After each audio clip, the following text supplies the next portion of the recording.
रमाई आपल्या आईच्या घरच्या कामामध्ये, सर्व कामामध्ये मदत करत होती.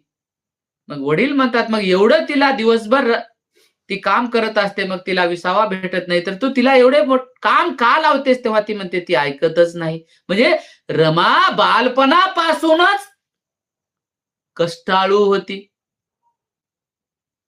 कामचुकारपणा हा गुण तिच्यामध्ये नव्हता. आईच्या कामामध्ये हातभार लावणं, सर्व जे काही कामं असतील ते स्वतःहून रमाई काम करत होती. म्हणून ती काय म्हणते, रमाचे वडील तिला ते काम एवढे लावू नको म्हटल्यानंतर ती ऐकली तेव्हा ना. कारण ती ऐकत नाही, नको म्हटल्यानंतरही ती काम करत असते. पोरगी बघ कशी वाळून गेली.